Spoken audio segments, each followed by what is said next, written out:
inna lillahi wa inna ilaihi raji'un itu artinya sesungguhnya kita berasal dari Allah dan kita akan dikembalikan kepada apa yang kita pertuhankan. Mau kembali kepada Allah? Pertuhankan Allah. Kalau kita menuhankan Allah, cirinya satu, ridho terhadap semua realitas yang terjadi. Berserah diri kepada Allah artinya menerima semua realitas tanpa syarat. Karena sadar di balik semua realitas sekalipun saat ini kita belum bisa menerimanya, ada rencana Allah yang hebat buat kita. Yuk, ikuti prosesnya. Yang kedua, pahami bahwa semua proses adalah cara semesta memantaskan diri kita agar kita bisa pulang sempurna kepada Allah. Jadi semua proses di semesta ini sebetulnya sedang memantaskan diri kita supaya kita pantas pulang. Ayo, sedang dipantaskan oleh Allah, kemudian kita protes. Apa yang terjadi? Berarti menolak proses pemantasan Allah untuk diri kita. Makanya kita selalu tidak pantas. Apa yang terjadi? Menghadapi kehidupan takut, menghadapi kematian apalagi. Makanya di Quran jelas sekali, la tamutunna illa wa antum muslimun. Janganlah kamu mati kecuali kamu sudah menjadi seorang muslim. Siapa muslim? Orang yang berserah diri. Siapa yang berserah diri? Orang yang sudah bisa menerima semua realitas tanpa syarat. Kalau kita hari ini masih, kalau kamu baik sama saya juga akan baik sama kamu. Aduh, masih jauh itu. Sini. Seberapa rajin pun kalian datang ke tempat ibadah, seberapa banyak pun ritual yang dilakukan di tempat ibadah, kalau masih seperti itu, masih jauh. Apalagi untuk pulang kepada Allah. Belum bisa tahaluk bi ahlakillah, belum bisa jadi matahari. Lihat matahari. Matahari itu bersinarnya searah. Dan matahari itu tidak pernah minta balasan dari semua yang sudah dia sinari. Gara-gara matahari menyinari padi, padi tumbuh. Dan matahari tidak pernah meminta padi memberikan balasan atas sinar yang diberikan kepadanya. Setelah selesai menyinari, selesai. Suci sekali. Tasbihnya matahari itu. Beda dengan kita. Berbuat baik saja kadang-kadang banyak syarat. Aku akan setia kepada kamu kalau kamu setia kepadaku. Gombel.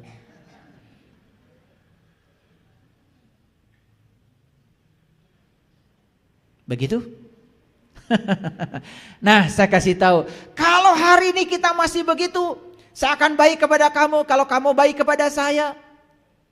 Saya akan menyayangi kamu kalau kamu nurut sama saya. Mun payeng ke sore, mau bisa balik. Bumi saja tidak merindukan yang seperti itu.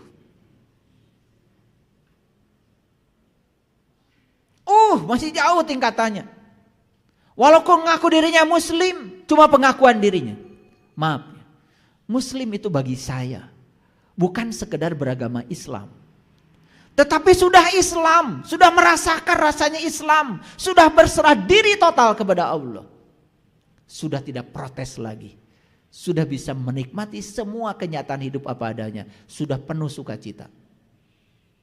Nih saya kasih tahu, kalau orang yang sudah selesai dengan dirinya, apapun yang sedang terjadi dalam kehidupannya, tidak masalah, tidak mengubah wajahnya. Wajahnya selalu penuh sukacita.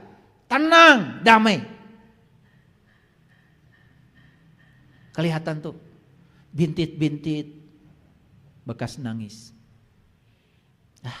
Berarti keraya masalah. Sudah bisa dibaca itu dalamannya. Udah bisa dibaca lah dalamannya. Betul nggak? Ngajar renul. Panona. Udah bisa dibaca. Hidupnya masih menendang, mencengkram. Sudah bisa dibaca. Belum mencapai derajat muslim yang sesungguhnya. Beragama sih sudah, ngakunya. Padahal menjadi muslim itu syarat mati loh. Syarat mati. 3. Proses berasal dari pikiran yang menghakimi, bukan dari kesadaran. Jadi protes itu berasal dari pikiran yang menghakimi, pikiran yang gelap, pikiran yang masih terjebak benar dan salah. Dari situ sumbernya protes. Kalau kesadaran tidak pernah protes. Oleh karena itu, untuk belajar menikmati proses, berarti harus meningkatkan kesadaran. Supaya pikiran dapat dikendalikan oleh kesadaran. Yang keempat, protes adalah sumber penderitaan. Sedangkan penerimaan adalah sumber kedamaian. Jadi sekarang kita bisa simpulkan semua penderitaan kita dalam hidup berasal dari protes. Kalau kita menerima, ternyata di situ ada yang namanya kedamaian. Paham sampai sini? Oke. Lanjut. Bagaimana belajar menikmati proses? Belajar dari kerang. Memproses rasa sakit menjadi mutiara. Kerang, untuk membangun mutiara itu ternyata dia mengubah pasir yang masuk ke dalam tubuhnya. Dibungkus, dibungkus, dibungkus, dibungkus. Menurut para ilmuwan biologi, itu mengalami rasa sakit yang luar biasa. Dan ternyata hasilnya adalah mutiara. Jadi sakit yang luar biasa itu harus percaya. Makin besar rasa sakit yang ditimbulkannya, berarti produk yang dihasilkan makin bermutu. Ini saya kasih tahu. Makin banyak ujian-ujian dalam hidup, makin banyak tekanan-tekanan dalam hidup, berarti makin banyak proses yang menyakiti kita. Sesungguhnya kita sedang dipersiapkan menjadi sesuatu yang bernilai dan berharga. Siap? Siap? Siap? Good. Baru keren. Buat apa sih ngaji banyak-banyak kalau tidak meningkat kesadaran? Ngaji itu gak usah banyak, prakteknya yang banyak. Ngaji dengan saya gak usah banyak-banyak, seminggu sekali aja. Tapi setiap seminggu sekali praktekkan dalam hidup. Wah, itu kalau dipraktekkan dahsyat, luar biasa. Belajar dari ulat, berproses menjadi kupu-kupu yang indah. Betul? Ingat, semua akan indah karena semua masa lalu telah berjasa mengantarkan kita menjadi kita yang hari ini.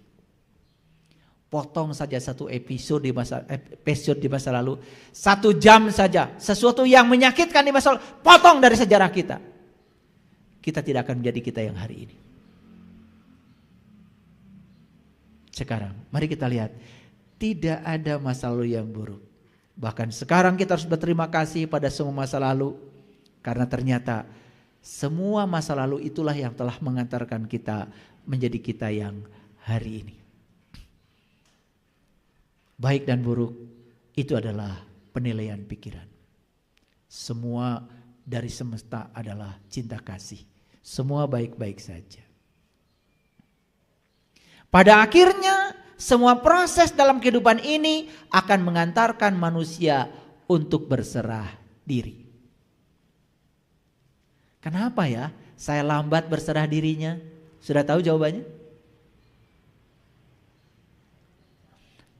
Kan pada akhirnya semua proses di kehidupan ini, tujuan akhir dari semua proses itu mengantarkan kita untuk berserah diri. Berarti mengantarkan kita menjadi seorang muslim. Supaya kita bisa mati, supaya kita bisa kembali. Pertanyaan saya, kenapa proses untuk berserah diri itu pada diri kita lambat? Protes. Wah, kalian udah lulus semua. Udah pintar semuanya. Karena protes yang memperlambat itu. Makin banyak protes, makin lambat proses berserah dirinya. Dan kalau kita mati dalam keadaan tidak berserah diri, masih protes, itu yang digambarkan oleh para nabi, para rasul, mati yang menyakitkan. Jadi yang membuat sakit itu bukan keras lunaknya malaikat pencabut nyawa. Tetapi yang membuat sakit itu adalah seberapa kuat cengkraman kita kepada sesuatu yang kita cengkram. Jadi ibarat yang gini nih, kan ada lem tuh. Ada lem kalau nempel di tangan, kemudian tangan saya nempel di meja ini. Daripada lepas, malah mejanya ikut. Atau daripada lepas, malah kulit saya ikut meja. Seperti itu. Jadi kita mau mati dalam keadaan seperti apa, kita sendiri yang merencanakannya dari sekarang. Gak usah doa, ya malaikat Ijrail, nanti kalau kamu mencabut nyawaku, tolong jangan kenceng-kenceng. Gak usah begitu. Ciptakan sekarang dari kita kehidupan yang penuh dengan kedamaian. Lampaui semua dualitas. Latih diri kita untuk menerima yang tidak kita ingin. Dan melepaskan yang kita ingin. Sama baiknya. Terima orang baik yang baik kepada kita. Terima orang yang jahat kepada kita, sama baiknya.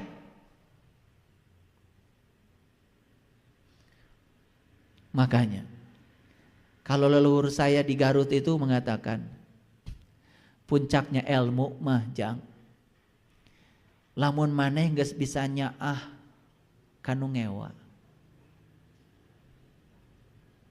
Wah, saya dulu terima ilmu itu waktu masih kecil, itu belum ngerti itu. Tapi setelah saya besar, setelah saya dewasa, saya renungi kata-kata kakek saya itu, jang, puncakna ilmu mah nyaah kanu ngewa. Jadi ternyata puncaknya ilmu itu sayang kepada orang yang benci kepada kita. Itu puncaknya ilmu.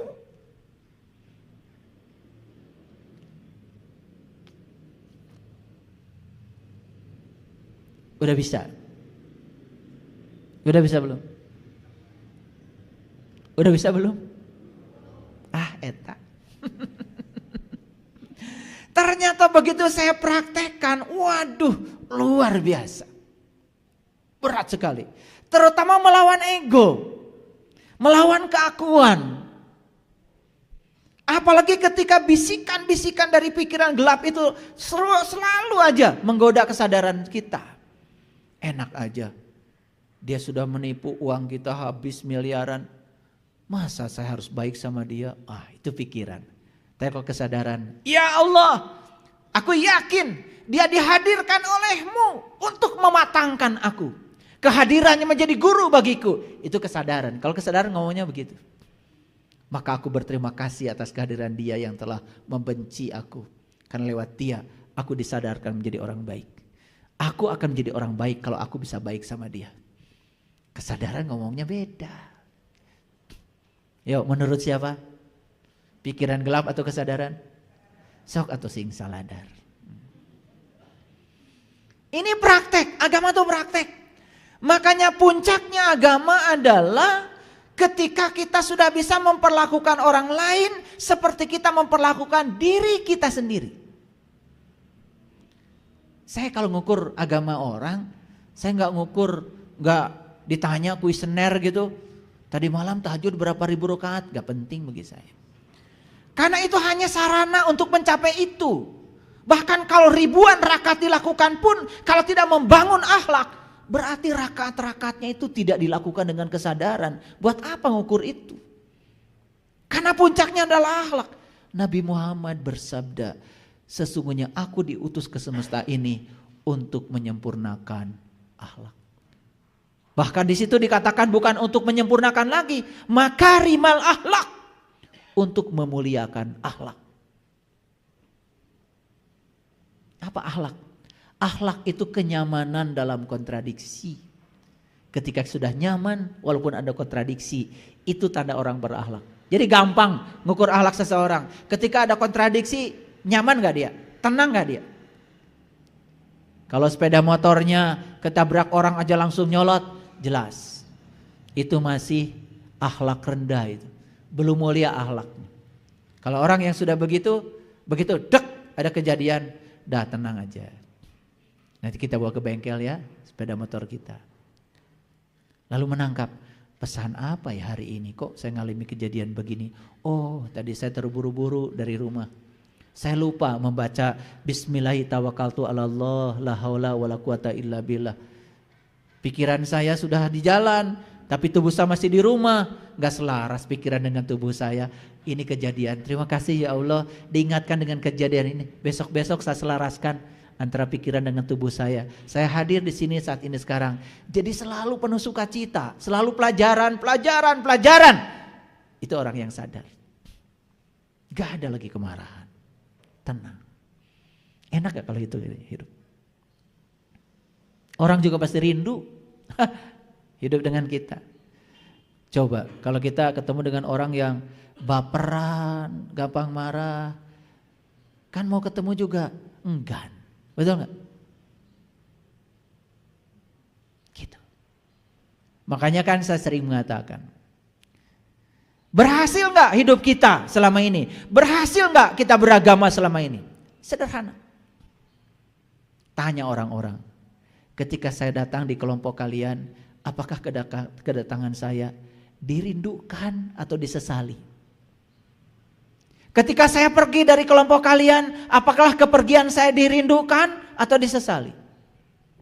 Kalau kita datangnya disesali, perginya malah disyukuri. Begitu datang, shit.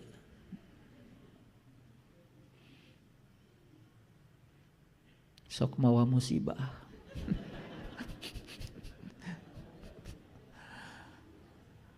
Didoakan dia, singgera ini. Alhamdulillah, begitu. Alhamdulillah. Kalau orang kita pergi bicara alhamdulillah, wah itu sudah tanda hidup kita udah brengsek itu. Jadi ngukur sesuatu itu pakai yang sederhana alat ukurnya. Jangan urut-urut lah. Jangan mengklaim diri ini paling soleh, paling benar. Sementara kita sendiri belum pernah mengukurnya. Kalau kita datang ke tempat ini, wah semua orang rindu, seneng. Dan ketika kita pergi, semua orang menyesali kepergian kita. Wah, keren itu.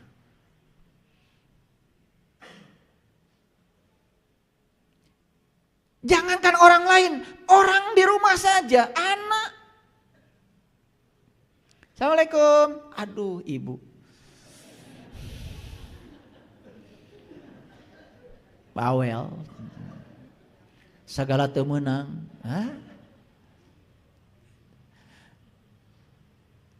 Iraha cenah ibu angkat deui. Sederhana ya? Jadi enggak usah tanya malaikat susah-susah, kenal juga enggak. Tanya malaikat rokib, boleh enggak ada bocoran? Lihat catatan amal saya, enggak usah. Tanya malaikat atid, lagi apa? Nungguin malaikat atid. Ngapain? Kali aja ada bocoran, amal buruk saya sudah berapa banyak. Gak usah. Cara mengukurnya amal baik kita seberapa besar, amal buruk kita seberapa banyak. Cara mengukurnya begitu. Tanya yang paling dekat aja, suami atau istri. Pah, pami mama uih, kabumi teh, papa, binga. Kumahanya rek nyebutkeun bunga dan teu. Rek nyebutkeun teu bunga sieun pasea. Sudah jelas itu, jelas tidak berhasil. Jadi itu ukuran-ukuran yang sederhana, bukan? Siap mempraktekkan? Praktek. Agama itu praktek. Jangan terlalu banyak menghayal. Oh nanti di surga saya begini begitu. Jangan. Nikmati aja sekarang dulu. Nanti